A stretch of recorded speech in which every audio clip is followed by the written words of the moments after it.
நம்ம தஞ்சாவூர் எக்ஸ்போ நம்ம பிளான் பண்ணி ரொம்ப ஷார்ட் டைம் தான் எல்லாமே இருந்துச்சு. தேர்தல் வேலை நடுவில் வந்ததுனால நம்மளால நிறைய ஸ்ட்ரகிள் ஆனோம்.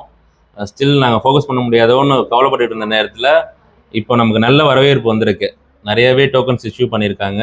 ஒரு பெரிய வரவேற்பு. இந்த அளவுக்கு நாங்கள் எதிர்பார்க்கல. ஆனால் நாங்கள் நினச்சதோட பயங்கரமாகவே இருக்குது. நிறையவே வருவாங்கன்னு எதிர்பார்க்குறோம். எவ்வளோ பேர் டோக்கன் கொடுத்துருக்கீங்க இது வரைக்கும்? இப்போ வரையும் டெல்டா மாவட்டத்தில் மட்டும் 3000 எபோவ் வந்திருக்குங்க சார். வெளியே இருந்து 2000 வரையும் வந்திருக்குங்க சார். சரிம்மா, எந்தெந்த மாவட்டத்திலிருந்து மாணவர்கள் போயிருக்காங்க?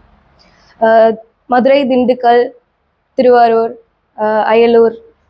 இங்கே டெல்டா மாவட்டங்கள் எந்த மாதிரி இருக்கு? டெல்டா மாவட்டம் வரைக்கும் தஞ்சாவூர், திருச்சி, மயிலாடுதுறை, நாகப்பட்டினம், கந்தரவக்கோட்டை, அது இல்லாமல் குறிப்பாக மதுரையிலேருந்து நிறைய கால்ஸ் வந்திருக்கு.